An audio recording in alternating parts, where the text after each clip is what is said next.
Buenas noches, queridos estudiantes. Vamos a empezar esta clase, en primer lugar, resolviendo algún interrogante que ustedes tengan. ¿Alguna pregunta, algún interrogante?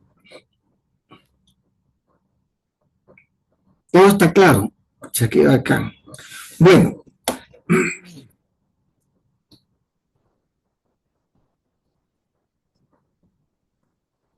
el trabajo que están haciendo tiene que estar bien hecho, ¿eh?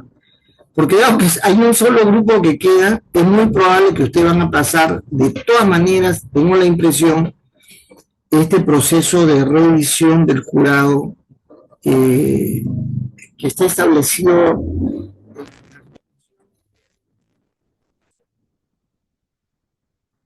Entonces, lo que pasa es que por el requerimiento de acreditación yo debo entregar el trabajo de ustedes para ser sometido a un jurado, a un, digamos, un grupo de, no sé si son profesores o profesionales, para que califiquen también vuestro trabajo, ¿no?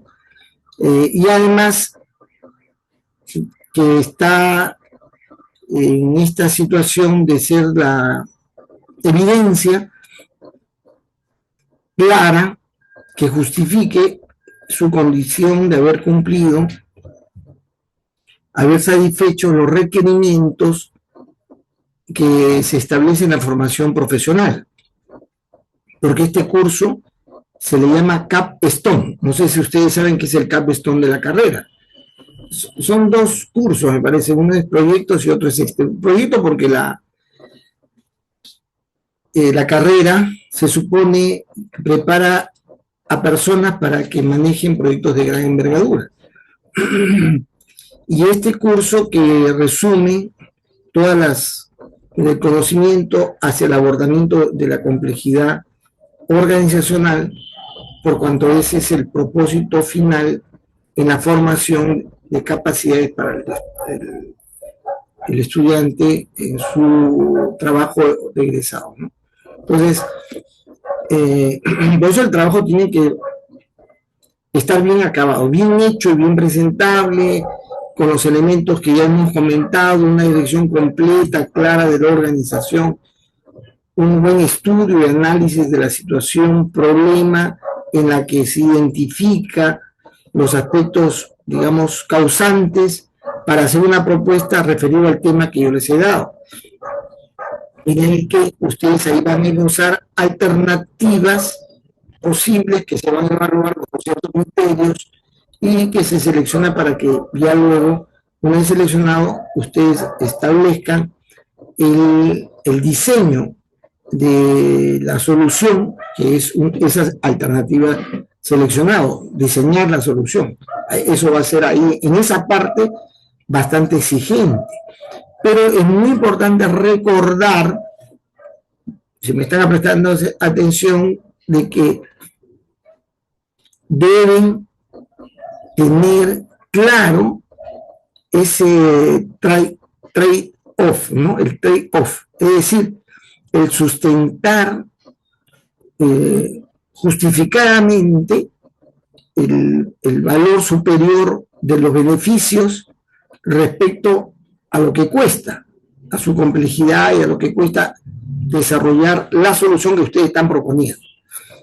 ¿Correcto? Ahora, se trata de una solución de negocio que puede incluir un componente informático, está bien. Una definición básica del tema informático, pues, está bien. No hay problema. Pero es más ver que hay una propuesta de sistemas al sistema organizacional. Ahora, ¿han visto la última publicación de la revista? La última revista, ¿ya la vieron? ¿No? Entonces han publicado el artículo de Fernando. Entonces, eso hace de que Fernando vaya a ser objeto de interés en conocer lo que él sabe del tema de la ingeniería de sistemas. Se supone que el próximo mes debe salir Herbert. Lo han guardado su artículo para el final, por el tema de espacio. Parece que consideran que uno iré primero y después el otro. En diciembre yo ya entregué un artículo referido a la ingeniería de sistemas, su origen, qué contenía, qué cosa era. Porque como cumplimos los 50 años, el fin de mes de noviembre va a ser la celebración de los 50 años. Y están queriendo supuestamente juntar con la celebración de la ingeniería de sistemas, pero noviembre no tiene nada que ver con la ingeniería de sistemas. Se celebrará el Día de la Ingeniería de Sistemas en abril, el 13 de abril, si mal no me acuerdo, porque es la fecha que nació el padre de ingeniería de sistemas, que es Arthur Hall. Y en la UNI celebrábamos también el Día de la Ciencia de Sistemas, que era el 19 de septiembre, porque era la fecha del nacimiento de Ludwig von Bertalanffy. Entonces, por ese asunto es que se quiere que la publicación del Medicine toque centradamente ese origen. Y posiblemente ahí sale la publicación también de Herbert, ¿no? Ahora, ya, entonces están advertidos, ¿ah? Por si acaso están advertidos de lo que se les viene. Así que no se me pongan nerviosos, tomen bastante agua para que bajen la tensión y se nos viene eso. Yo necesito que ese trabajo se haga bien. Ahora, tenemos el espacio. Yo este tema, voy a tratar de que este tema hoy día lo concluyamos. El próximo miércoles tengamos la revisión del modelo viable para finalmente ya centrarnos en el tema del trabajo, básicamente. Tener ya el documento ya cuasi final, no hubiera necesidad de ajustarlo, aprovechar este tiempo que tendríamos para que se ajuste bien el trabajo, ¿sí? De tal manera que ustedes y yo no quedemos mal, o mejor dicho, quedemos bien. No sé si muy bien, pero por lo menos bien, ¿no? Bien, entonces, ¿alguna duda, alguna pregunta, algo al respecto? Nada. Muy bien. Sí, Herbert. Este miércoles vamos a tener clases Claro que sí. ¿Por qué no habría? por la PEC, ¿no? Bueno, no, de todas maneras es que lo que pasa es que no han suspendido clases, simplemente los han pasado a virtual. Entonces debe haber normal. Yo pienso tomar un tiempo de todas maneras para cerrar este tema de modelado de negocio y abordar el tema del modelo viable, ¿no? Bien, fíjense, vamos entonces a retomar donde nos quedamos con este tema de lo que es propiamente el modelamiento, el modelado del sistema de negocio. Ahora, le hemos llamado así, ¿no? Llamado también este método, debo volver a repetirles, es el método de la ingeniería de sistemas, se llama análisis de sistemas. El análisis de sistemas es aplicable, digamos, en diferentes áreas, campos, y es aplicable adecuándose o adecuándolo a esos ámbitos.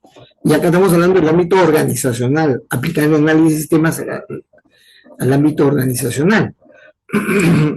Y no es del todo desconocido lo que estamos conversando, sino se sabe que así hay que proceder de manera lógica y además con el proceso normal que se hace, que ha atendido la forma de diseñar una solución de negocio, digamos, abordó cualquier disciplina que exista, ¿no? Pero es el modelo metodológico que debemos seguir como ingenieros de sistemas. Ya habíamos pasado tres fases, las tres fases. La primera fase, saber qué cosa queremos, propósito, objetivo, ubicarlo dentro del marco de intencionalidad estratégica de la organización. Eso es un asunto que hay que hacer. Y luego nosotros hemos tenido que definir ciertas consideraciones de entorno para que tomarlos en cuenta respecto a lo que se va a hacer, dónde se va a desempeñar, qué cosa lo condiciona, en fin, el entorno que tiene que verse. Y luego, en esta fase en la que nosotros nos encontramos, en la que hemos hecho un estudio concienzudo de los clientes, sabiendo sus expectativas, sus características, un detalle muy profundo hacia la búsqueda de satisfacer lo que más le satisface al cliente, la satisfacción mayor del cliente, lo que más le satisface es haber tenido un aporte, haber tenido un valor que le permita a la vez satisfacer a sus propios clientes. ¿Correcto? Nuestro cliente satisface clientes. Y eso es una consideración. Hemos estudiado el cliente, todos esos aspectos relacionados. Y por eso podemos decir, esto es lo que vamos a producir. O sea, ese modelo de negocio, ese producto final, va a tener una definición que permita producir estos resultados, estos servicios, estos productos, que le va a facilitar al cliente su uso, su aprovechamiento, etcétera. Entonces, eso hemos estudiado al cliente y hemos definido todas las características de lo que le vamos a dar, que pueden ser, o sea, lo que estamos diseñando, que es algo, es una solución. Esta solución tiene varios productos, ¿no? Varios productos. Seguramente para un tipo de cliente de una manera, para otro cliente de otra manera. Ese diseño tiene que estar clarísimo, perfectamente acabado, con todos los detalles característicos, y ahí yo les puse como una bandejita de diferentes aspectos que debemos claramente definir. Lógicamente que está definido en virtud de las características de nuestros clientes y de su intención de satisfacer sus necesidades, principalmente las de satisfacer a su propio cliente. Y con esa asociación yo armo. Y luego, al final hemos dicho, yo también ahora digo, claro, si eso es lo que se quiere, esto es lo que voy a hacer, bueno, esto requiere insumos, esto requiere algunos aspectos para poder que ese producto que va a producir mi modelo salga bien. Depende mucho del aprovisionamiento.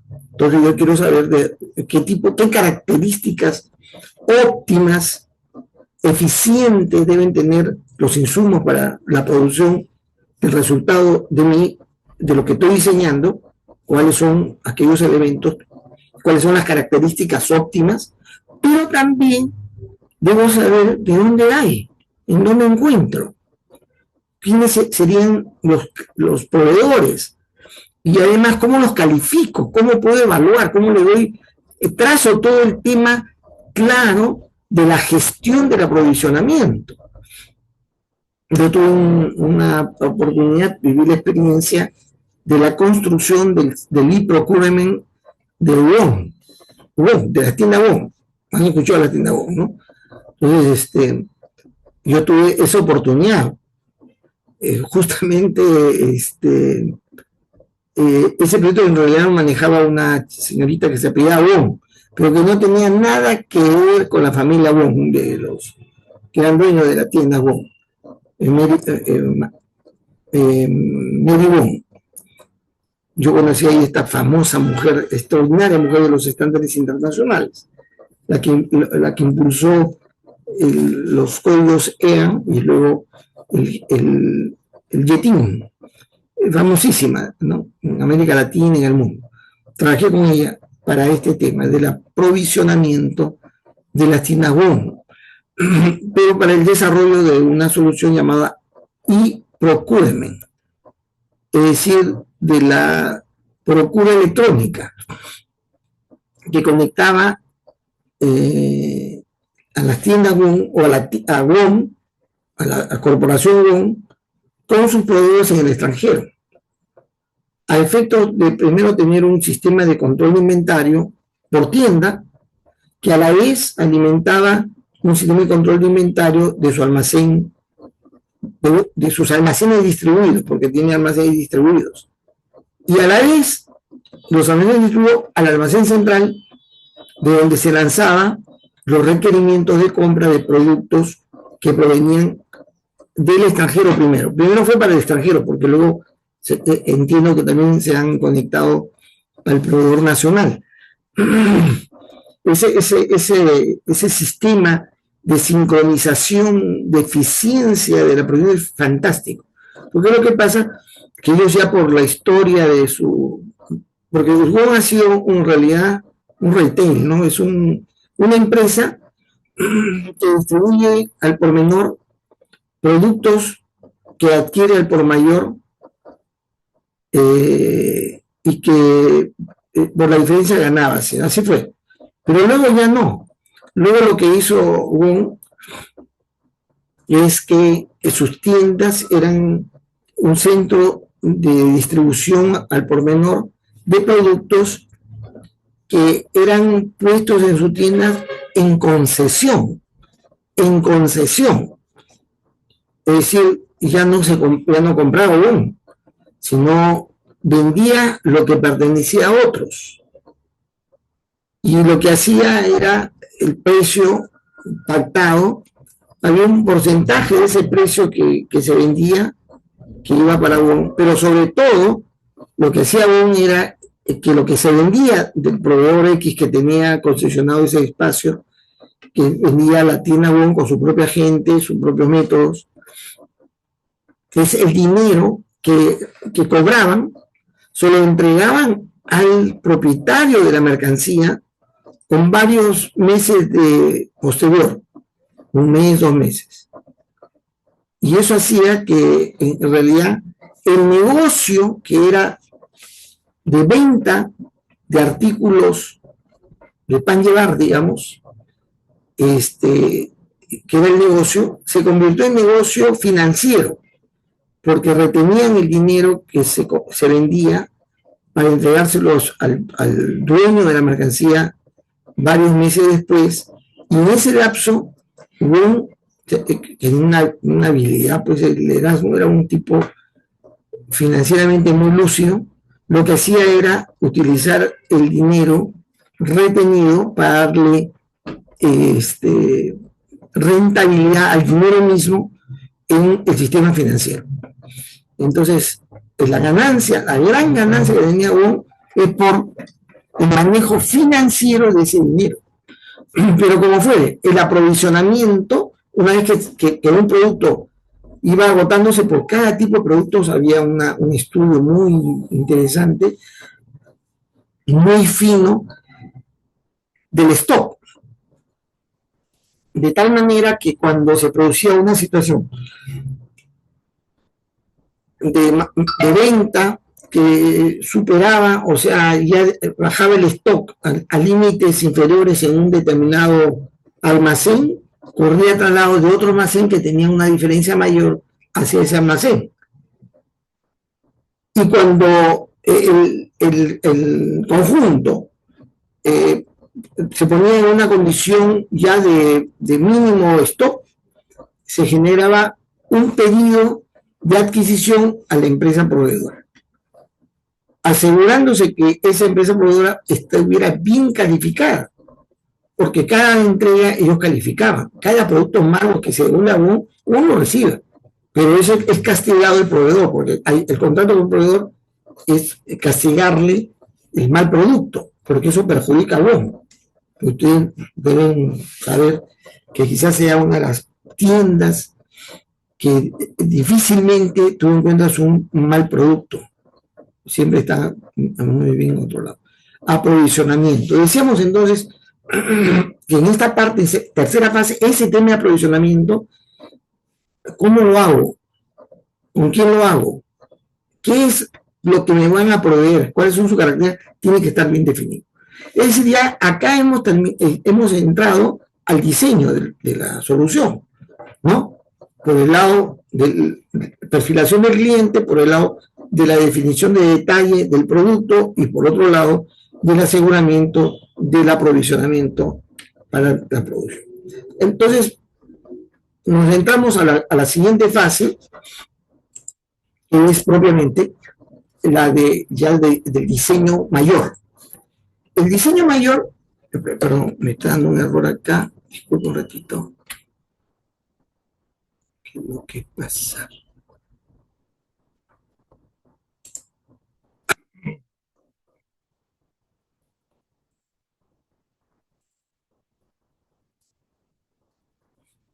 Un segundito, me está dando un mensaje, la cosa está, no está bien.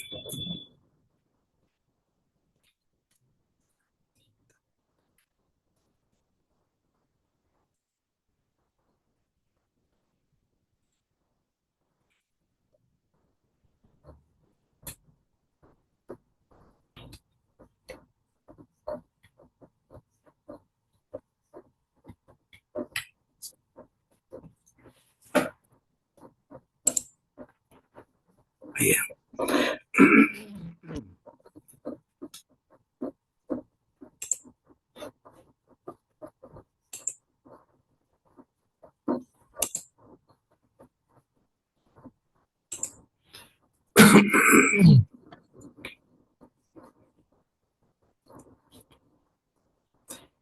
Y ya.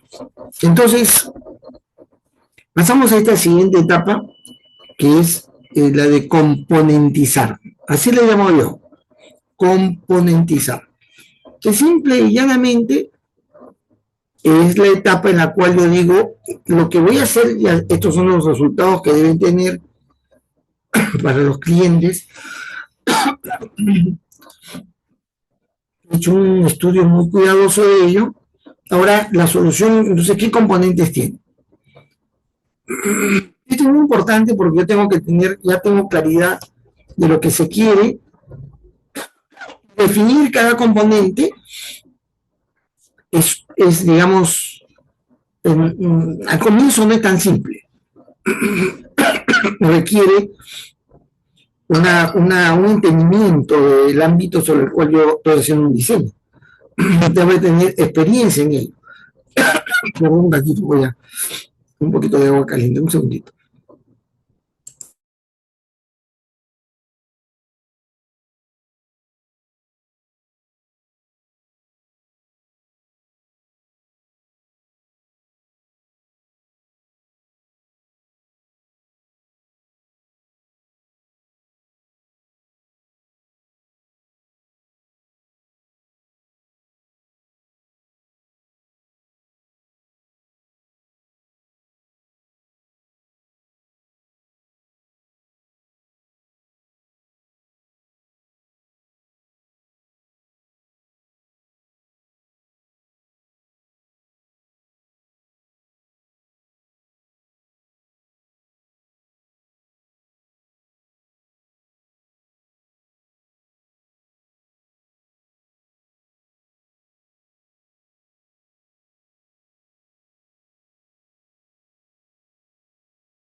Joven, decía, a esta edad, chama, de todos los achaques que uno tiene. Bueno, decíamos entonces, esta etapa empiezo yo, no empiezo, sino, digamos, resuelvo que la solución constituye en todo esto, sobre la base de lo que voy a hacer, los resultados que deben tener, yo digo, esto es lo que tengo que desarrollar. Lo he definido anteriormente, pero en este caso, yo voy a decir qué cosa contiene. Esa composición de lo que mi solución es muy importante hoy en día, porque para hacer un auto, para cocinar, para lo que fue, para una solución de negocio, yo debo saber qué compone eso. Y cada componente podría tener naturaleza distinta. Como yo trabajo en el tema de reingeniería del comercio exterior, yo digo, ¿y en qué consiste eso? ¿Qué es lo que tengo que hacer? Luego de hacer el estudio previo, identificar lo que se necesita, qué resultados se quiere obtener, yo digo, entonces hay un componente normativo, hay procedimientos, decretos supremos, leyes que van a permitir actuar de la manera que se está esperando. Hay también componentes tecnológicos para el tema del control del tráfico de mercancía, su control en el almacén, etcétera. Hay componentes, digamos, de control, de seguimiento y control, los mecanismos de control. Yo voy a establecer qué componentes tiene la solución. A eso le vamos a llamar componentizar. Porque yo necesito, sí, perdón, sí, Herbert. Entonces, poniendo un ejemplo así, ¿cuáles son los componentes? Y vamos al ejemplo de cocinar un huevo. Los componentes serían los ingredientes, por así decirlo, la cocina y la receta. ¿Sería algo así? No, la receta es el método, ¿no? El componente es el huevo mismo, el aceite, la solución es cocinar huevo, no el huevo frito, ¿ah? El huevo frito, si es el componente del huevo frito, el procedimiento es lo que estoy diciendo. Pero si es cocinar un huevo, esa es la solución, decir cómo cocinar un huevo, cómo va a ser el proceso de cocinar huevo, qué componentes tiene. Efectivamente, ingredientes, insumos, elementos, condiciones en la cual el cocinar el huevo se da, cantidad de sal, pimienta si quieres. Es esa composición de la solución. En este caso, la solución es proponer una forma de cocinar huevo. Ahora, otra cosa es que tú hagas un diseño para la presentación del huevo frito, que es otra cosa. El procedimiento está establecido y lo que yo tengo que hacer es el diseño de cómo presentar el huevo. Ojo, yo ya les he dicho que no sé cocinar, no sé freír huevo, no lo sé. Usted dice que yo sí sé, no. Entonces, mi hijo que es chef iría a verles cómo es el huevo. No tiene que haber ningún rasgo distinto al huevo mismo, en la cual la yema y la clara están uniformemente cocidos. Uniformemente cocidos. No hay uno que es más crocante que otra parte, en fin. Ahora, si esa es la solución, un huevo bien cocido, yo tengo que dar las características de ese huevo, ¿no? Entonces, ¿qué compone? Para la parte de la yema compone tal cosa, para la parte de la clara, tal cosa. Describo la solución y sus componentes tienen que ver con las partes que debe tener esa solución. ¿Está bien? La solución tiene partes. Bien. El definir los componentes del sistema nos va a permitir, por un lado, delimitar las unidades de funcionamiento que tiene nuestra solución. Porque cada componente es una unidad funcional, es una unidad, digamos, que define en sí mismo algo que hay que hacer. Por eso componentar nos debe llevar ese entendimiento. Segundo aspecto, ¿por qué definir los componentes? Porque para construir una solución, yo debo trabajar en forma eficiente.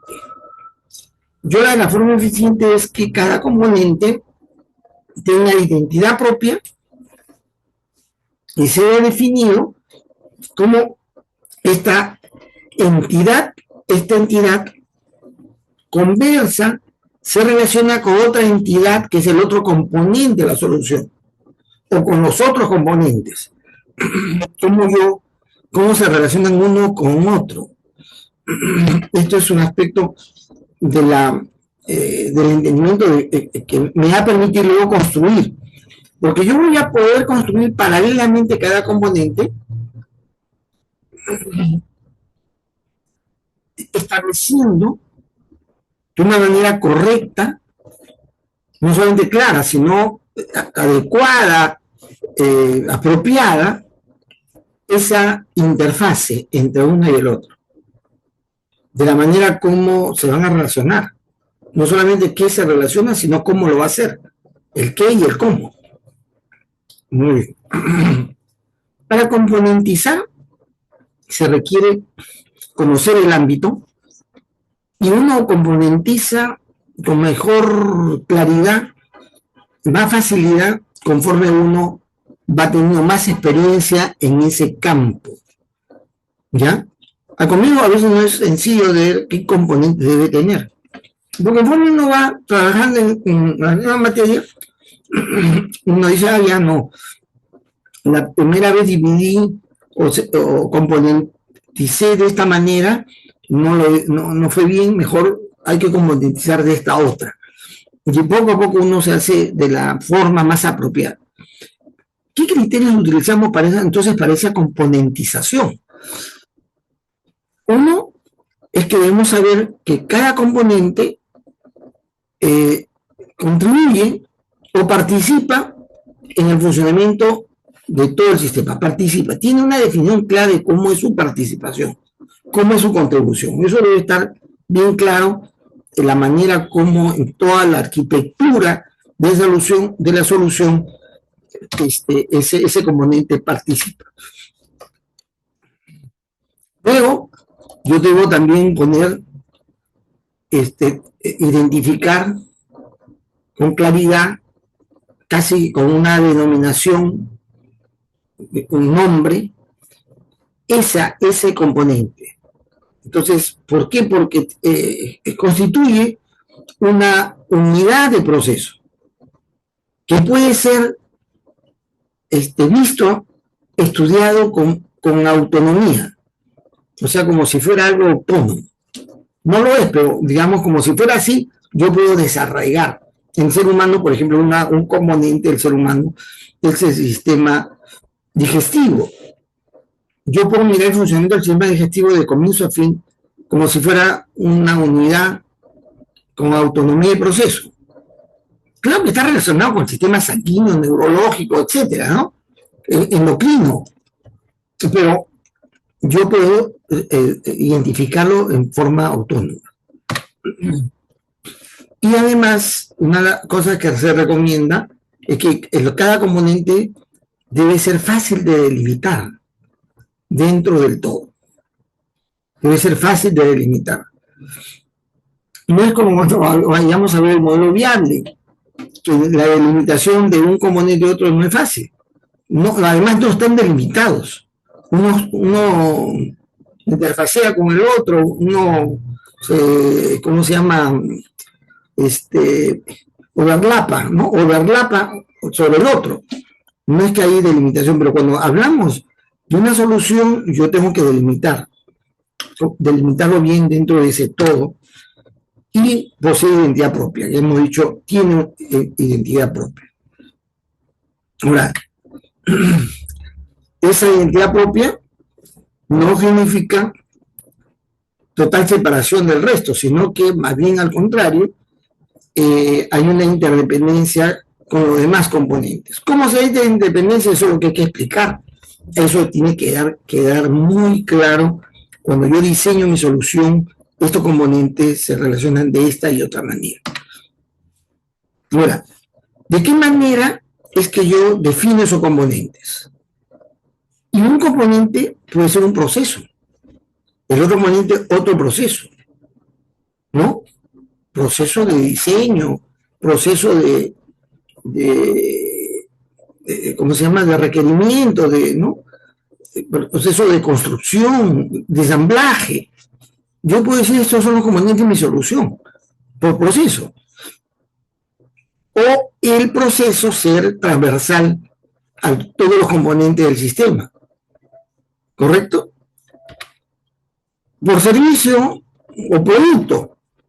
Yo digo, un componente es el producto de tipo A. El otro componente es el componente del tipo B. Yo en la aduana teníamos un componente que era importación definitiva y el otro era exportación definitiva. Dos componentes del sistema de comercio. Claro, se delimita bien, ¿sí o no? Está claro su identidad y lo que corresponde. Y, digamos, cuando yo componentizo de esta manera, los otros aspectos, digamos, del modelo atraviesan o son atravesados por este enfoque de componentes, ¿no? También se puede componentizar por la unidad de negocio, o sea, por la actividad funcional que hay en cada proceso, ¿no? O sea, como decía, posiblemente el tema ¿cómo se dice?, de corte y preparación de las piezas, pertenece a una unidad, esos procesos pertenecen a una unidad funcional, una unidad de negocio. Yo lo pongo como un componente. O puede ser como la facultad, ¿no? Hay varias unidades de negocio, es decir, hacen actividades diferentes, pero forman parte de la universidad. Tiene que ver con los servicios de consultoría, los servicios de capacitación técnica, pero la facultad, si yo la tengo que diseñar, yo puedo, cada componente sea una unidad de negocio, si son varias unidades de negocio. Esta puede atravesar a todo el resto, ¿no? Y también en algunos casos, especialmente en la organización, mis componentes tienen que ver con los regímenes legales. Es decir, con aquello que yo debo cumplir requisitos formales y, digamos, normativos que tiene toda mi solución, pero en cada uno de ellos aplican cosas distintas. Entonces yo digo, este régimen legal es régimen, para este producto, esto es lo que yo tengo, aplica condiciones de, por ejemplo, de crédito, de condiciones de crédito. No, son de contado. El régimen que envuelve cada componente de la solución que va a hacer se diferencia por el régimen legal. O el régimen legal atraviesa todos los componentes. También alguna gente he visto que componentizan la solución por cada aspecto que lo asocia a algún componente del modelo viable, de la viabilidad. Este componente es el componente operacional, este es el componente que tiene que ver con el monitoreo, este es el componente que tiene que ver con las normas que le dan un marco de calidad, son el componente que refiere a las condiciones sobre las cuales se va a desenvolver, etcétera. O sea, componentizar es un ejercicio de razonamiento que permite un plano de distribución en la construcción y luego en la integración de la solución. Entonces, una solución puede tener pues varios componentes, ¿no? Acá nuestro sistema de comercio exterior tenía componentes vinculado, por ejemplo, al tema marítimo, al comercio marítimo, al comercio aéreo, al comercio terrestre. Y también había un componente logístico, aplicable a todo.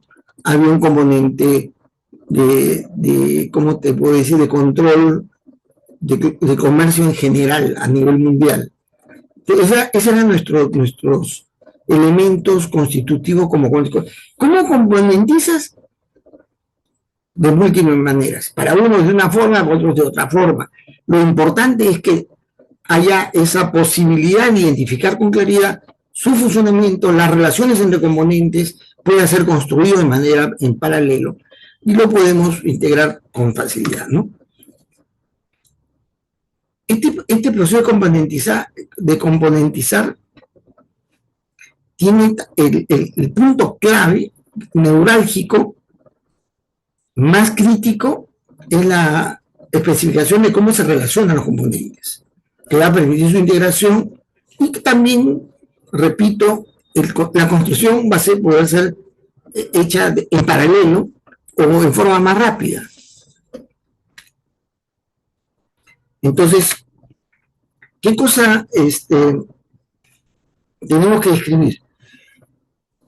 Las relaciones, ¿no? Acá estamos viendo que estos componentes están relacionados. Ahí he pintado esos figurativamente, ¿no? Esta relación es verde, esta otra relación es celeste, este es marrón y este es amarilla. O sea, cada interacción de componentes tiene naturaleza y características diferentes. Y por esa diferencia de cada componente con otra, la relación que hay, se puede tratar de información. En algunos casos, la información es un elemento básico, elemental, pero lo que hay que tener en cuenta es cómo yo me relaciono sabiendo de qué se trata la información. ¿De qué se trata? Yo estoy diciendo menestras. Ya sé que eso que va a intercambiar son menestras. Pero ojo, una cosa pues es que yo te dé lentejas, otra cosa que te dé frijol canario, etcétera. Lo que viene en la relación con el otro proceso va a ser posiblemente distinto. Lo que yo tengo que saber es esa información que me das, de qué se trata, ¿no? De la metainformación. También la interacción puede dar en virtud de entrega de documentos físicos, o también hoy en día pues ya no se usa el documento físico, sino el electrónico. La interacción puede ser estrictamente tema de intercambio, de entrega, recepción de aspectos materiales, mercancías o servicios. Las características básicas, hay un montón de características que incluyen esa definición de cómo se relaciona, qué interfase hay entre un componente y otro. Pero algo que no debe faltar de ninguna manera son qué característica tiene esa interfase. Y esa característica tiene que ver con el momento, la oportunidad en el cual se da la interacción, su frecuencia. En muchos casos, la oportunidad de frecuencia se resume en términos de una condición dada, ¿no? Dada esta condición se va a dar esta relación, ¿no? Esta entrega esto a este otro componente. También se tiene que decir en qué cantidad, qué volumen, qué intensidad y por qué medio se va a suceder la interacción. Y si está esos aspectos, información, documentos, materiales, servicios, tiene que cumplir con ciertas normas o con ciertos estándares. Esto es muy importante porque cuando tú defines una interacción de componentes por estándares, permite una mayor seguridad que el producto final que vas a hacer por separado pueda integrarse con mucha facilidad. con mucha facilidad. Y entonces también esas interacciones, cuando yo describo la interacción, la interfase, tiene un documento que se llama especificación técnica, ¿no? La especificación técnica de la interfase. Ahora, en la componentización, ojo, yo ya estoy digamos, ya estoy considerando aquellos aspectos que han sido considerados o se han podido deducir al momento que he hecho el análisis del entorno.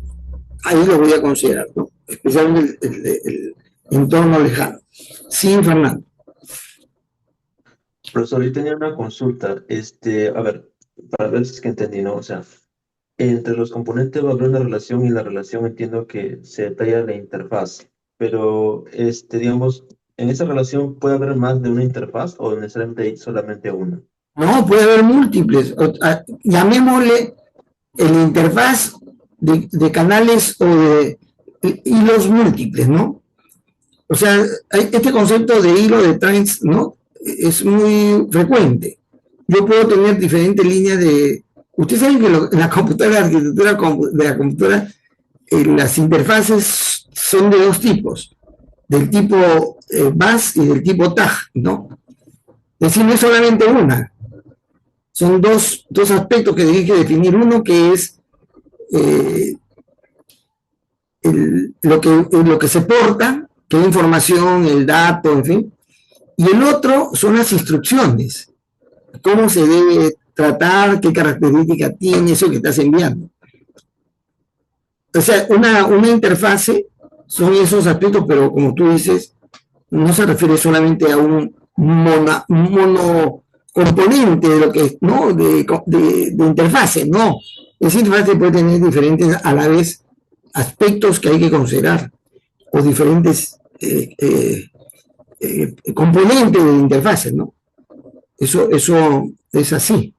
Normalmente es así, es una multiplicidad de aspectos que se intercambian, que componen información, servicios, cosas específicas que entregas, ¿no?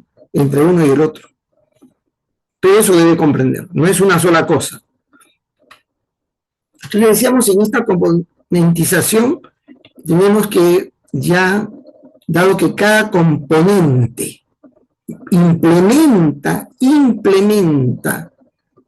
lo que tiene que hacerse, lo que tiene que ser la solución, es aquí donde yo, al diseñar cada componente, he hecho ya las interfaces y todo, pero ahora ya el diseño del componente tiene que estar bien claro. Y yo tengo que tener cuidado de considerar en ese diseño todo aquello que está en el MADE, ¿no? ¿Se acuerdan del MADE? Que es esa lista de temas que yo he concluido en mi análisis que he hecho del entorno, en este caso lejano, para que esté considerado en el diseño. Entonces, digamos, si yo digo que yo he considerado en el análisis del entorno lejano el medio ambiente, y en ese estudio yo he considerado varios factores, ¿no? Yo digo entonces, de esos factores, ¿qué es lo que hacer ya la descripción de detalle de lo que está puesto en el componente? Entonces, el medio ambiente y mercado tiene un factor que se llama incremento del comercio. El medio ambiente y el mercado, que lo he estudiado, ese ámbito, lo he estudiado, hay un factor muy importante que es el incremento del comercio. O sea, un factor en ese ámbito es que el comercio se incrementa progresivamente. Yo he dicho, en base de esa observación, yo ahora para el diseño debo considerar que debo establecer las condiciones que le permita un mejor control. Un mejor control. ¿Cuáles son los mecanismos de control que voy a adoptar? Inspección no intrusiva. ¿Cuál va a ser? GPS, que voy a colocar RFID, yo digo que algún mecanismo de control que sea eficaz, que me dé cuenta de eficacia, y lo establezco, decisión 1. Pero ese control me debe llevar, ojo, la decisión es que me lleve a que yo facilite. Si yo puedo tener un control más eficaz, facilito, ¿no? ¿Cómo controlo yo los que ingresan al estadio, en este partido que se viene? ¿A quién nos toca ganar este viernes? ¿A Chile? Nos toca ganar a Chile, no aunque ellos nos goleen a nosotros. Nos toca ganar a Chile. Y va a ir la gente, ¿sí o no? Hay un control al ingreso de las personas. Si acaso yo el control no es eficaz y eficiente, no hay mucha facilidad. Tienes que hacer tu cola, esperar a edición. Yo tenía una idea de implementar un lector simple de identidad a través del DNI. Yo compro la entrada con mi DNI, ¿correcto? Así te venden la entrada con DNI. ¿Es si estás identificado o no? Estás identificado, ¿no? Llegas a la entrada con tu DNI, que te lo lean, y pones tu dedito índice en la lectora de biométrico. ¿Sí o no? Si te identifica el DNI, te busca en la base de datos si estás entre los que ha comprado la entrada. Y si pones tu dedito, vas a ver que eres tú. ¿Está bien? ¿Y qué sucede? Se abre la tranquera y entra una persona. ¡Pum, pum! ¿Sí? Entonces, le pongo tantas puertas que quieras, ¿no? 20 puertas, 50 puertas si quieres. No necesitas 50 personas. Posiblemente hay alguien que está vigilando a efectos de que no se salte la tranquera, no sé, algo, ¿no? Pero no se abrir la tranquera si tu huella digital no te identifica y tu DNI no corresponde a una entrada comprada. ¿Sí o no? Por esa puerta es para oriente, esa puerta es para occidente, alta, baja, etc. Yo pongo una puerta por cada uno. ¿Sí o no que sería más fácil el ingreso? Cuando el control es eficaz, la facilitación es mayor. ¿Sí o no? Muy bien. Ese concepto en comercio exterior es muy importante. Entonces yo cuando he hecho el estudio del entorno he descubierto que en el ambiente, el medio ambiente y mercado aplican mucho ante la demanda, el incremento de comercio, que es un factor que hay que tomar en cuenta, que yo debo poner mecanismos que me permita mayor eficacia en el control y que me incremente la facilitación, y seguramente tengo una lista de experiencia en el mundo que se da, como una de ellas.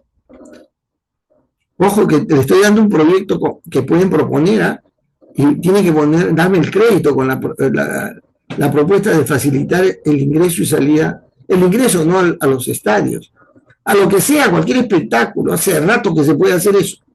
O sea, sí o no que René tiene nuestra identificación biométrica, lo tiene, ¿no?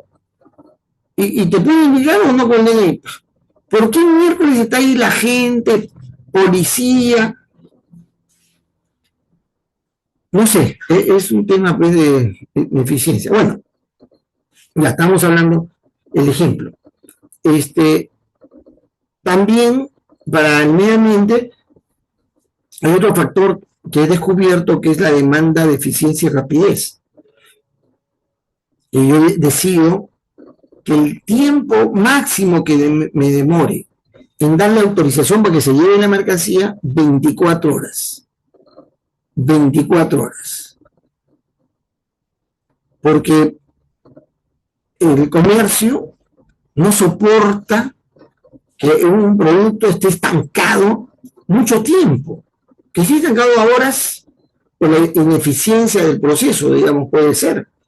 pero más de 24 horas no puede ser. Tu mercancía pierde valor o por el contrario, puede ganar valor cuando el flujo es continuo, va de acuerdo a tus cálculos, ¿no? No a lo inesperado. Bueno, yo identifico, digamos, cómo aplicar. Acá hago el análisis de cómo yo voy a, en mi componente, al diseñar el componente, voy a incluir tales y cuales cosas. De acuerdo a la decisión estratégica que he tomado, que viene del análisis del entorno lejano, que está puesto como diferentes ámbitos, en los diferentes ámbitos, y que son diferentes factores que he considerado para poder hacer que mi diseño contemple aspectos novedosos, si quieren, ¿no? Ustedes pueden poner tecnológicos, ya, tecnológicos. Puede ser el uso de la tecnología. En lo que les he comentado, hay tecnología y también hay criterios, ¿no? De funcionamiento. Y en fin, va analizando cada ámbito y con los diferentes factores decidiendo qué aplicar en tu diseño. Y el diseño lo haces con esas consideraciones. Describes, desarrollas, en fin, cómo va a ser tu solución. En la otra actividad, el anterior hemos hablado, perdón, ¿qué pasó?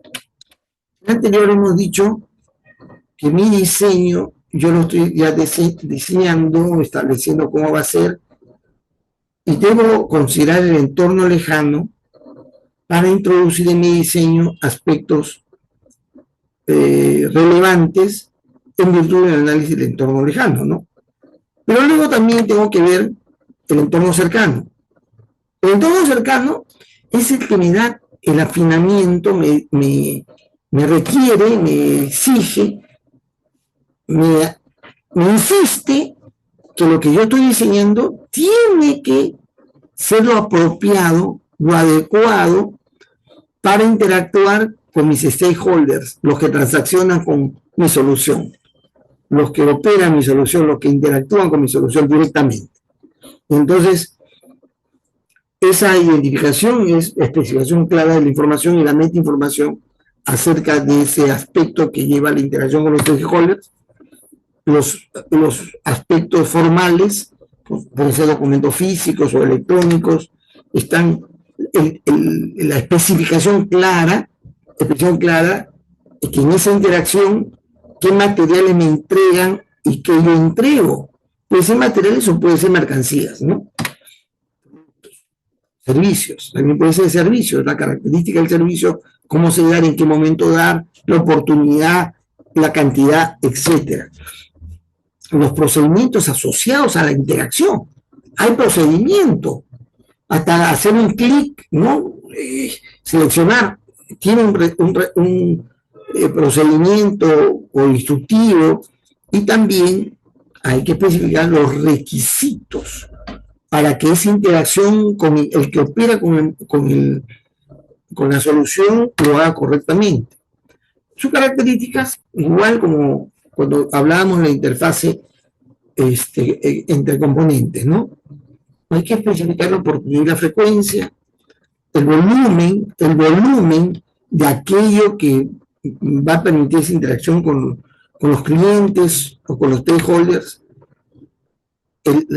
los atributos funcionales y no funcionales de esa interacción, la intensidad y el canal que se va a dar, las normas que digamos, hay que cumplir, que caracteriza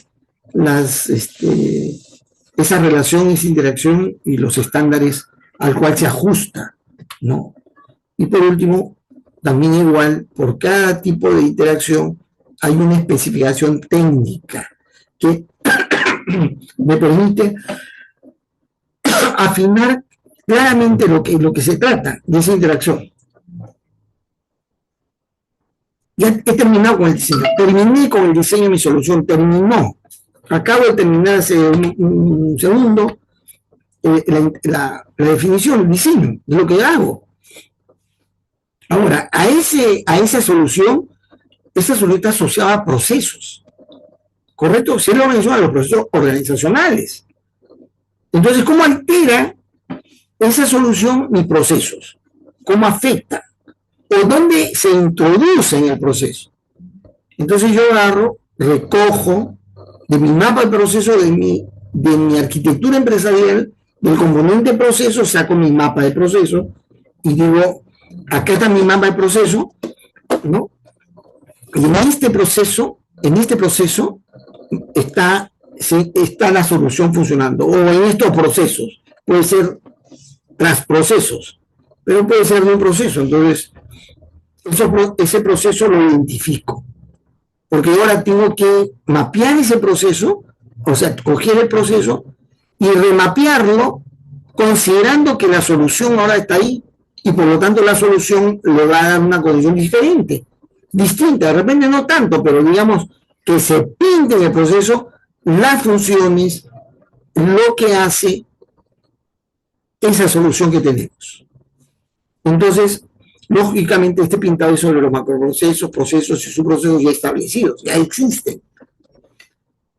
Por lo tanto, nos referimos, no se vuelven a construir. Al menos, lo que usted está haciendo es una solución con enfoque de cambio de proceso, con enfoque de optimización de proceso, con enfoque de proceso, es decir, va a reemplazar este proceso por un proceso distinto, mejorado, o totalmente distinto, o va a desaparecer el proceso.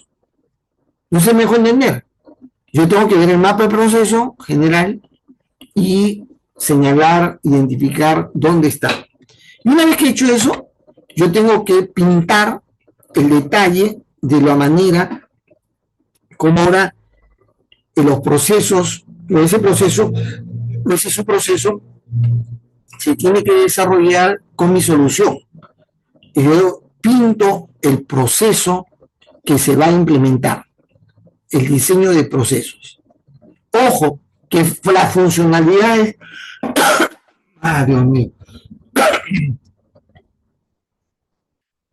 las funcionalidades que están dadas para esa solución se pintan también bajo un enfoque proceso. Yo debo describir el proceso que está siendo implementado. Y para eso, dado que hay que construir la solución, yo mapeo los procesos asociados a esa solución con otra herramienta. Mientras anteriormente, ustedes han visto los procesos, los macroprocesos, los procesos están en web 0, este de acá está en otra nomenclatura, está en nomenclatura BPMN, que es más de detalle y da una idea más clara de los elementos que hay que considerar en términos de la secuencia y la lógica que se debe seguir, ¿no? Y yo lo pinto de esa manera. Y hablamos que debemos llegar hasta el nivel de flujo de actividades, que es la capa más baja, más de detalle de cómo se dan los procesos para esa nueva solución. ¿Está claro eso? Entonces, mi solución debe tener también un mapa de procesos, ¿correcto? Que ha corregido el mapa de procesos anterior o lo está identificando, lo está ubicando, si está dando la ubicación a dónde debe estar mi solución. Y acá estoy pintando el proceso que estoy implementando a nivel de detalle. Y finalmente, en esta metodología tenemos que mencionar que es importante considerar este aspecto que se le va a llamar la especificación de las reglas del negocio. Ahora, voy a volver a repetir porque no hagan meter la pata de poner cualquier tontería, cualquier cosa, cualquier trivialidad, poniéndole el título regla de negocio. Regla de negocio se atiene en horario normal, eso no es regla de negocio. ¿No? Regla de negocio, no sé, la gente toma refrigerio. Escuchen, la regla de negocio, espero que me presten atención y no se olviden. La regla de negocio es una especificación clara, bien de detalle, descriptiva de un proceso que resulta complejo de ejecutar. Porque los procesos, por su nombre mismo, te dan cuenta de lo que se hace. En su ficha de proceso te dice qué es lo que hay que hacer, que entra, que sale, que hay que hacer. No necesitas una regla de negocio. La regla de negocio es para especificar aquel proceso o su proceso que resulta complicado y necesitamos tener mucho cuidado para ejecutar ese proceso con ciertas reglas. Esa es la regla de negocio, ¿ya? No es en general todas las reglas, entre comillas, que la organización tiene para operar. No. Es reservado para aquellos temas de proceso que no resultan, digamos, muy obvio, muy fácil de entender, sino que requiere una especificación que clarifique, ¿no? Ya. La importancia surge ante la necesidad de tener modelos de negocio completos y formales. Cada vez más la organización necesita que sus soluciones tienen una completitud, se cierre con una completitud, de tal manera que se puede decir está completo y además me están presentando esto de una manera correcta, formal, ¿no? Y sí, Herbert, dime. Como ejemplo de regla de negocio, en la matrícula se dice que por tu cantidad de nota que tienes lo multiplicas por 2 y es la cantidad de créditos que puedes llevar en ese ciclo, ¿no? Otra regla de negocio que indican es, a ver, ¿cómo se dice? La cantidad de... No me acuerdo ahorita la otra regla. La cantidad de aprobaciones que puedes tener. Te matriculas, si tienes un número de aprobaciones de trica, no puedes matricularte más de una cantidad, ¿no? Esa puede ser la más complicada del proceso de matrícula, correcto, puede ser, podría ser. Pero si acaso hay justifica más cuando se trata de una combinación. Eres una persona que está acabando la carrera, tienes un prerequisito que tienes que llevar en paralelo que no se suele llevar, sino por condiciones excepcionales. Además eres un estudiante que tiene ciertas consideraciones que se pueden dar por beca, por algún asunto. Si todo eso combina una complejidad para hacer la matrícula, va a haber una regla de negocio. Pero si son obvias, en el flujo de proceso, tú dices, ¿no? Si tiene más créditos, no de tanto, matrícula. Si no tiene menos, matrícula está de otra forma. Va en el mismo proceso. No necesita una regla. No se debe entender. Es que el flujo de actividades está expresando reglas de negocio, pero que son fáciles de describir. Pero cuando se da una condición bastante enredada en la SUNAT, te dicen, pues, o sea, te van a aplicar una sanción. Entonces, se coge una fuente de reincidencia. Y acá hay una condición de reincidencia para cierto tipo para empresas grandes, medianas y pequeñas.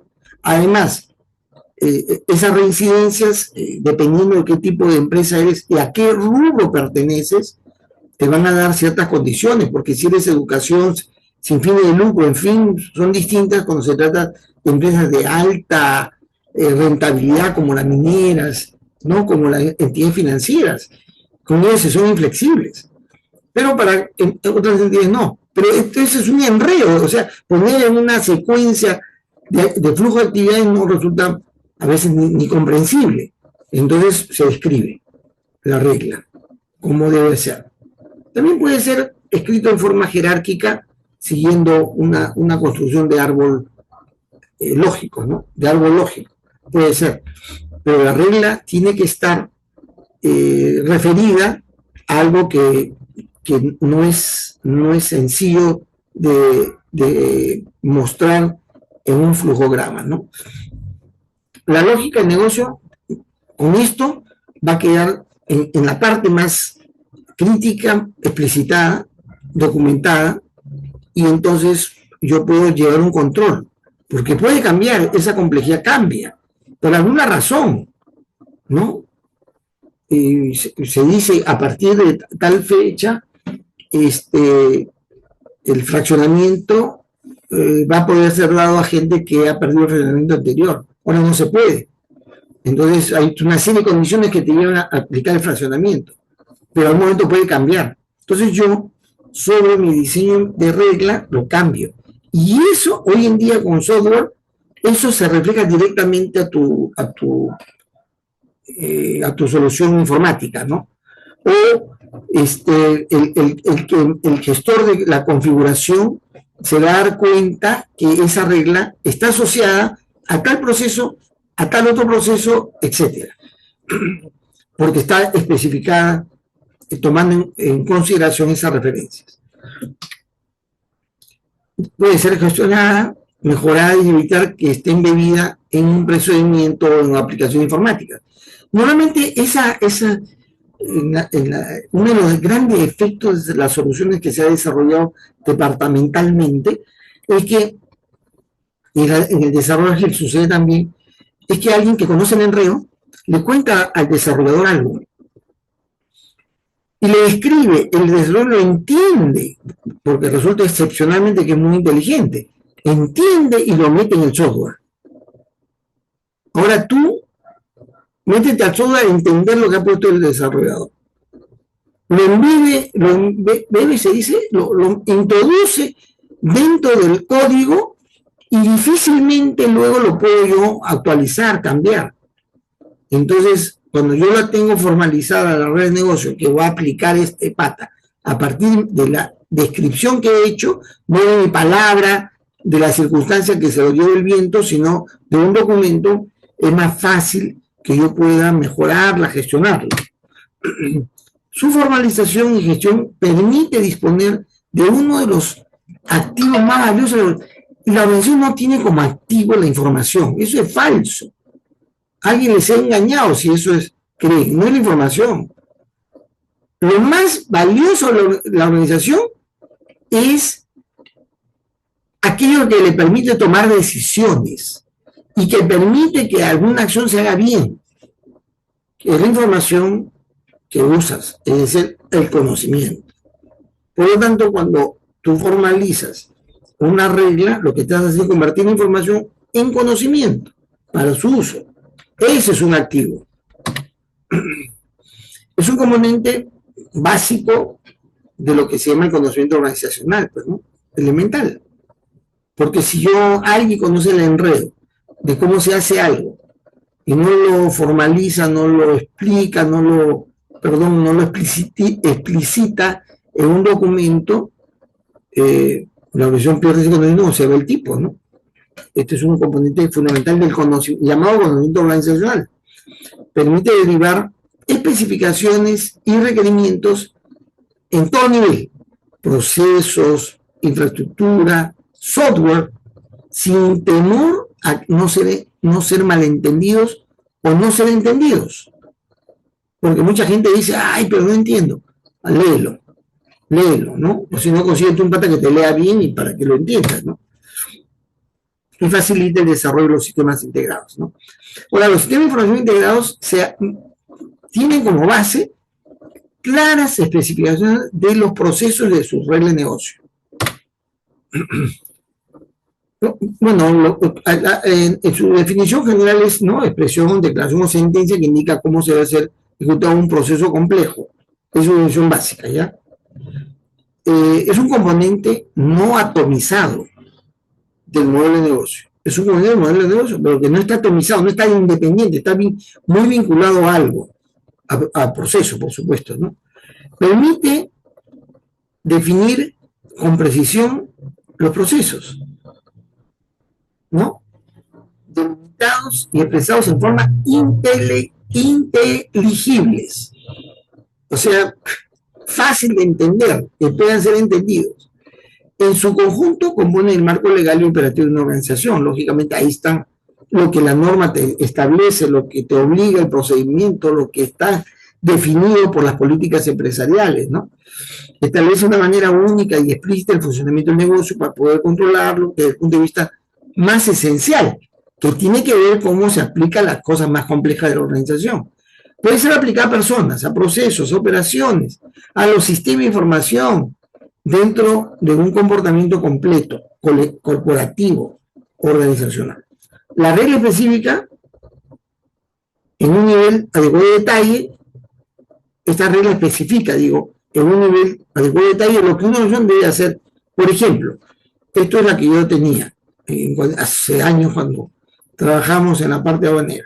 La regla de negocio, tenemos una codificación, EER08, que significa envío de entrega rápida, la regla número 8, de la regla de negocio número 8 de la envío de entrega rápida decía, un importador que hace un envío de entrega rápida, y para eso necesitaba verificar si era entrega rápida, de $200 o más debe pagar IGB por dicha operación. Esto podría haber estado en el flujo mismo, pero esa triple combinación de ser envío rápido, $200 o más, o podría ser menos, el tema del IGB aplica, ¿no? La otra regla, que es la regla 24, decía, todos los paquetes de los envíos de entrega rápida que están catalogados en categoría 1, es decir, son sensibles al tráfico de productos indebidos, deben pasar por el escáner, o sea, los rayos X, para un control previo no intrusivo. Y eso era una excepción para el tratamiento de los courier, envío de entrega rápido, ¿no? Bueno, se clasifican las reglas de negocio por su función, las operativas, que implica la intervención de una persona o del personal, y que posiblemente, dado que se trata de una ejecución que hacen las personas, se pueden no ejecutar, no cumplirse, violarlas.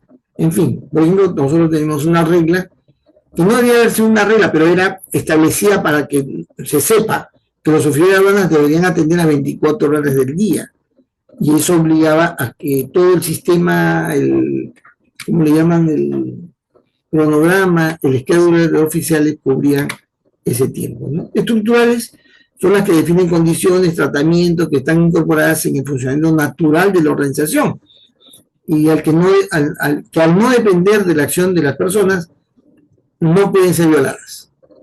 Y estas son normalmente las que han sido ya incorporadas en mecanismos automatizados dentro del sistema, ¿no? Las declaraciones de aduanas que tienen haciendo el canal rojo deben ser inspeccionadas. Y es una regla que entra, digamos, en un tema de obligatoriedad. No es posible en la aduana violar esta regla, porque se bloquean todos los otros mecanismos.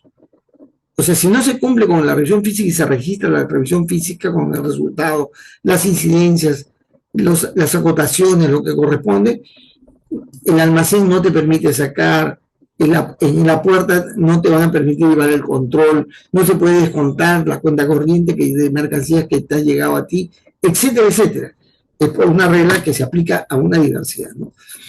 También se clasifica por su naturaleza, son textuales, ¿no? Y en este caso también pueden ser interpretadas. Si los derechos liquidados de declaración de aduana han sido cancelados, se autoriza el levante y la salida de mercancías del depósito temporal. Esta expresión hace referencia a algo. O sea,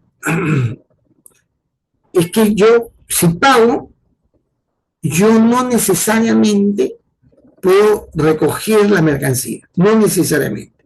Porque, como hemos dicho, puede estar en otra condición. Y cuando se trata de de un texto, yo tengo que ampliar el texto de tal manera que incluya todas las condiciones, porque puede ser interpretada. También son mecánicas las que permiten automatizarse, meterse dentro de un sistema automático. No puede ser físicamente automático, puede ser también computacionalmente automatizado, ¿no? Si la cantidad de bultos es mayor a los manifestados, la declaración debe ser rechazada. No te acepto, así de simple. Si Si no está la cantidad de vida, te lo bota. Y acá también el tema de la complejidad. Normalmente las reglas tratan de ser escritas de manera bien simple.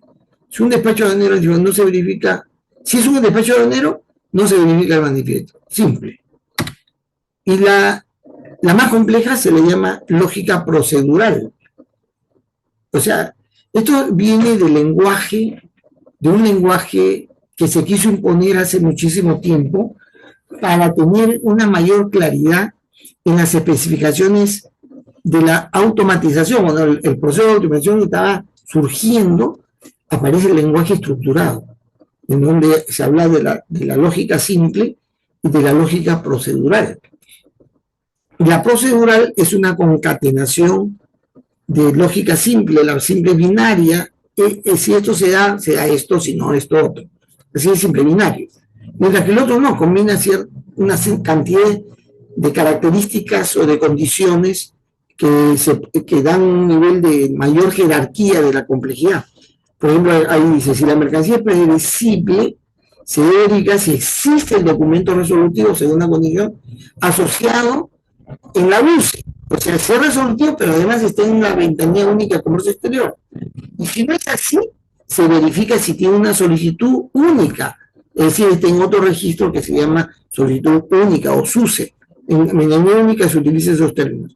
Activa, de ser así, se procede a numerar. Es decir, acá hay una concatenación de reglas sencillas. Y hay otro que se llama algoritmos complejos. Es el tercer capa de complejidad de las reglas de negocio, ¿no? Que representan fórmulas, el uso de tablas, expresiones lógico-matemáticas e incluso bucles. Si lo importante se encuentra en la tabla de riesgosos y la partida declarada o de adyacentes. No sé si ustedes han visto un arancel. El arancel es una composición de partidas que están secuenciadas por la naturaleza de las mercancías. Entonces, esa es una secuenciación que cuando uno hace una búsqueda del arancel, la partida la ubicas de una manera lógica por la secuencia que se tiene por la naturaleza del producto. Y entonces, la partida señala un tipo de producto dentro de un marco general de productos que están, digamos, están familiarmente relacionadas. Y entonces, esa secuencia de partidas tiene una relación una con otra de una manera sutil, cambia sutilmente. Muy bien. Entonces se dice que si el inversor encuentra en la tabla de riesgosos, y la partida declarada por las que están alrededor de ellas, en esa lista del arancel, están sujetas a restricciones, cualquiera de ellas, esa o cualquiera que estén a su alrededor, hay que revisar los documentos, es decir, asignar la canal naranja. Perdón un segundo.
Ya disculpe. A ver. Está diciendo que, bueno, si el importador se encuentra en la tabla de riesgos y la partida declarada o las adyacentes están sujetas a restricciones, asignarlas al canal naranja, es decir, a revisarse documentariamente si es que el monto no supera el monto máximo que está establecido en el mismo arancel. De otra manera, asignar al canal rojo. Fíjense, conforme avanza el tema de condicionamientos en un proceso, casi en una actividad, existen condiciones tan diversas. Y es ahí donde efectivamente en algoritmos complejos se justifica que la regla de negocio se incorpore dentro de nuestra especificación, ¿ya? Cuando está en esta condición. Normalmente, cuando se trata ya de demasiada complejidad, la especificación de la regla la debe hacer el especialista, aquel que entiende este asunto, no el analista. El analista recibe, oye, explícame, ponme en blanco y negro qué es lo que hay que hacer. Y el analista tiene que, de todas maneras, comprender lo que se está diciendo, entenderlo, para de quien va a construir dicha regla en la práctica, que puede ser en la ejecución de una persona, en un proceso o de repente en un software, ¿no?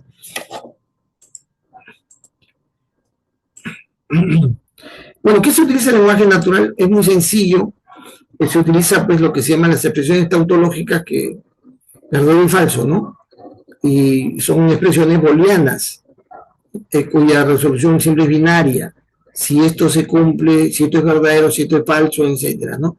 Construyendo de una manera progresiva lo que se llama la lógica simbólica proposicional. Así se llama.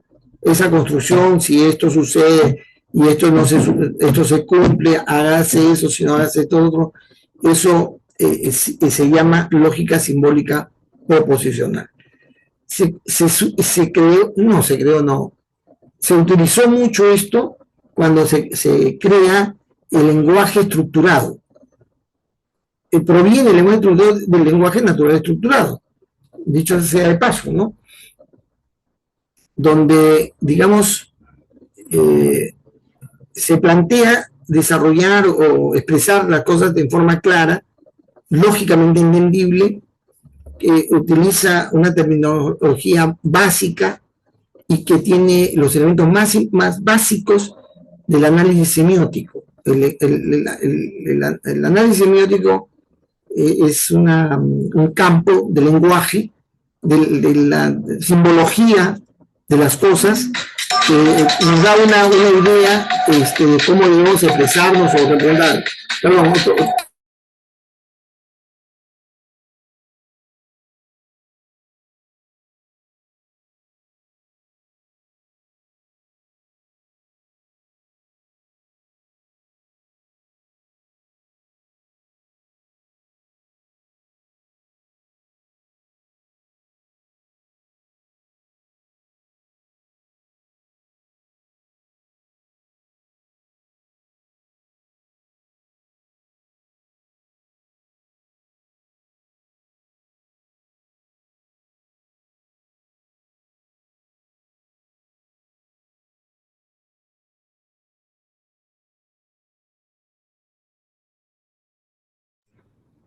bien, entonces así de simple es, ¿no? El lenguaje natural.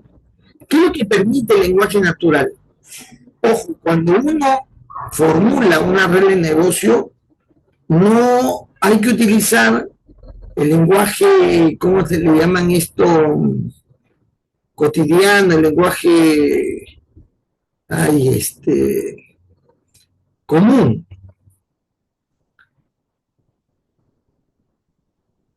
Acá se utiliza el lenguaje estructurado natural, que es el lenguaje que no tiene ambigüedades, que es preciso.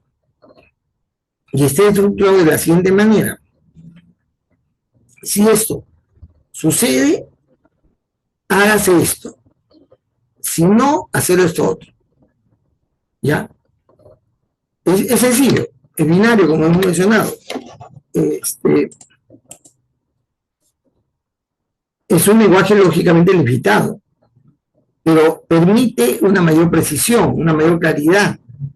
Se trata de eliminar cualquier ambigüedad. Perdón, no se utiliza el lenguaje coloquial. Ojo, el lenguaje coloquial es ambiguo. A veces con una expresión se quiere decir dos cosas a la vez. En el lenguaje natural no es así. Se utiliza para especificar algoritmos que luego fácilmente pueden ser llevados a un lenguaje de programación, ¿no? If categoría igual a 1, then escáner igual a 1, else escáner igual a 0. Ahí dice, si la categoría es igual a 1, entonces pase por el escáner, o en todo caso, que no pase. Si no sucede así, que no pase. Eso es lo que dice ahí en lenguaje natural, pero llevado al lenguaje estructurado para la computación, ¿no? El análisis semiótico es una ciencia en realidad que pertenece a la teoría general de los signos. Esta ciencia lingüística y el funcionamiento del pensamiento explica cómo el ser humano interpreta su entorno, crea conocimiento y lo puede compartir de manera clara. El signo lingüístico es una entidad compuesta por el significante, lo que soporta propiamente lo que voy a dar a entender. El significado, que es lo que se debe entender, o la imagen mental de lo que se quiere transmitir. Y el referente es objetivo real o imaginario a lo que digo el signo, es decir, la manera como yo debo entender lo que yo estoy expresando con ese lenguaje, ¿no? Esta es una disciplina que ha permitido el día de hoy tener un lenguaje iconográfico de símbolos que comunican y transmiten cosas interesantes. Los comunicadores sociales utilizan este conocimiento, ¿no? Bueno, las reglas son simples. Una que expresa acción y que su forma general dice hacer A en el dominio B si se cumple la condición C, a excepción del dominio D. Esa es la estructura del lenguaje natural estructurado creado por la condesa Ada, ¿no? Es muy simple. Y, digamos, el ejemplo es revisar los bultos que ingresan por equipaje si el canal de selección es rojo, salvo que el equipaje sea diplomático. Ahí están, esa estructura se cumple ahí. Es el hacer, es revisar los bultos, el dominio, los que ingresan por el equipaje, luego la condición, si cumple esta condición, ¿no? Si el canal de selección es rojo, y la excepción, salvo que el equipaje sea diplomático, ¿no? El condicional también es simple, creo que usted lo conoce. Si se cumple A, entonces hacer B. De otra manera, hacer C en el dominio D, a excepción del dominio E. Así de simple, bien sencillo, fácil de construir. Pues si el producto viene de un país que tiene tratado de libre comercio con el Perú, si se cumple eso, entonces hacer, o sea, debe exonerarse del pago de impuestos. Si no, aplicar las tasas arancelarias normales, que de otra manera sería de esta forma. En el dominio, para los productos que están en la lista de partidas negociadas, salvo los que se ha aplicado una salvaguarda, que es la excepción, ¿no? Ese es el condicional. Y la repetición, también igual el bucle, ¿no? Hacer A de veces o hacer A mientras se cumple B. Por ejemplo, verificar la cantidad de bultos en manifiesto en todas las partidas arancelarias. El hacer es verificar la cantidad de bultos y las veces es en todas las partidas. Y la otra condición es descontar la cuenta corriente del peso declarado hasta que concluya los ítems declarados o supere la cantidad establecida. El hacer es descontar la cuenta corriente, es el hacer, y la condición es hasta que concluyan los ítems declarados, ¿no? Bueno, las reglas de negocio tienen condiciones, ¿no? Características muy importantes, son comprensibles, independientes de los procesos, independientes de su nivel de cumplimiento, necesitan ser clasificadas necesariamente. La gestión de las reglas de negocio es parte muy importante de la gestión de la configuración, de la arquitectura de procesos y de la solución. Este es un formato de regla de negocio, donde va el nombre, el código, si hay que codificar la regla, la fecha de vigencia, desde cuándo tiene vigencia, está la descripción completa,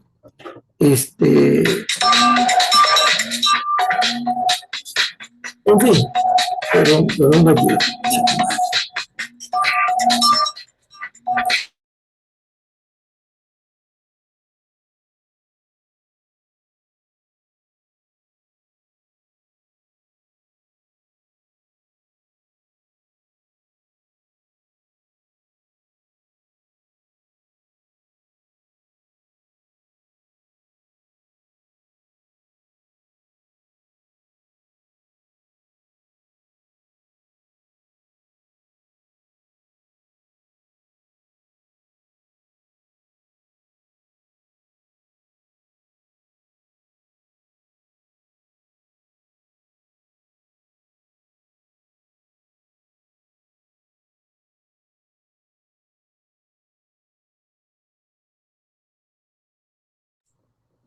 Bien, este es el formato que se tiene, que es un ejemplo, ¿no?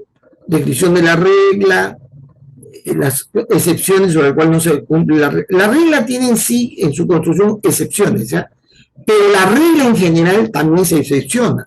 Aplíquese regla tal, aplíquese la multa, la regla de multas a todo contribuyente que ha incumplido una norma, y la excepción es los congresistas, vamos a decir, ¿no? Es decir, la aplicación de la regla tiene excepciones. Requisitos, qué requisitos se debe cumplir para poder aplicar la regla, y también el control de cambios, la vigencia de la regla anterior, de quién ha sido el responsable para modificar la regla y en qué consiste el cambio, ¿ya?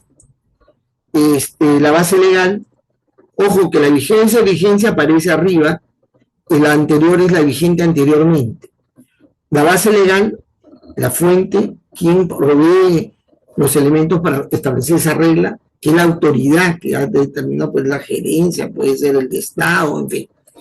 ¿En qué proceso se aplica la regla? Hay que indicar los procesos, los subprocesos y las actividades donde la regla debe ser aplicada.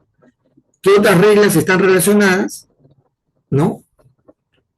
¿Cuáles son las reglas que se parecen? Indicando cuáles son estas y por qué razón son similares, no son iguales. Y también hay reglas que se denominan parecido, se llama homonimia. O sea, para no confundir, hay una regla que se puede llamar de una manera PBI, BCR, PBI, MEF. ¿Cómo se calcula el PBI? Para uno de una manera, otro para el otro. Se llama similares, PBI, pero es una homonimia, hay que justificar por qué razón existe la nomenclatura similar de la regla, etcétera, ¿no? Quién lo elabora, quién lo revisa, en fin. Y termino esta parte mencionando lo siguiente. Que el último, ya acabé el modelo de negocio. Todos los elementos más la regla de negocio. Todo el modelo de negocio está definido.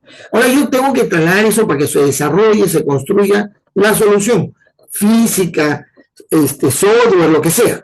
Yo tengo que especificar los requerimientos. El modelo está hecho claramente y yo tengo que especificar requerimientos.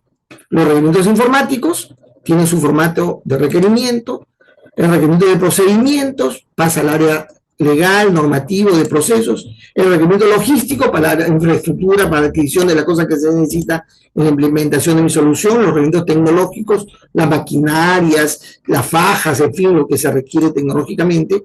Los requerimientos organizacionales para que implementen áreas, comisiones, gente que trabaje. Están los requerimientos también de capacidades humanas, o sea, la capacitación que se requiere para el uso de la solución que he diseñado. Están los requerimientos financieros, porque hay que financiar la implementación, construcción de la solución. Están los requerimientos de impacto ambiental, ahora exigido bárbaramente, casi por toda cosa, cuánto impacta a la sociedad, impacta al medio ambiente, etcétera, ¿no? Está también los requerimientos de difusión y publicidad, para dar a conocer la regla, cómo hay un requerimiento, tienen que hacer conocer esto a todo el mundo, a los clientes, a los gerentes, etcétera, ¿no? Y los requerimientos sanitarios. Eso viene a raíz del tema del COVID. Sí, ¿no? Pero no solamente es ahí, porque sucede que una solución puede ser necesario ciertas consideraciones ergonómicas que hay que cumplir. Son requerimientos sanitarios esos, ¿no? Listo. Y los requerimientos simplemente es una hojita en la cual te dicen, según ella se clasifica a qué proyecto pertenece, el nombre del requerimiento, mejor asignación especializada en reconocimiento físico, dice ahí, que lo que debe entregar un software de selección de especialistas entregados, quién es el dueño de ese proceso, la gerencia de fiscalización, a qué módulo pertenece, importación definitiva, y acá lo llena el analista de desarrollo. Eso queda en blanco cuando dijeron el tema, yo formulo el requerimiento y el analista me va a decir cuántas horas de trabajo requiero, cuánto tiempo de diseño, construcción, prueba, implantación, ¿no? ¿Qué tiempo va a durar en su desarrollo, en su implementación y el plazo que habría, en qué plazo me entrega? Y qué cosas las funcionalidades que tiene lo que va a construir, ¿no? Asignación automática y reporte de pendientes. Esos son los... Nada más, esto es... En eso consiste el requerimiento, acompaña el modelo de negocio con su red de negocio, sus procesos, acompaña esto. Un requerimiento informático no detalla más, solamente precisa qué es lo que me van a hacer. En esto la parte informática, ¿no? Porque puede ser también que haya requerimientos de procedimientos. También yo digo qué cosa es lo que debe contener. Cada aspecto tiene, digamos, una estructura de requerimiento. Si ustedes quieren repasar esto, lo he grabado, no lo difundan, es para ustedes, porque gran parte del negocio nuestro es saber construir una solución. Y ahí está la metodología. ¿Alguna pregunta? Entonces nos encontramos el día miércoles. Muy buenas noches, jóvenes.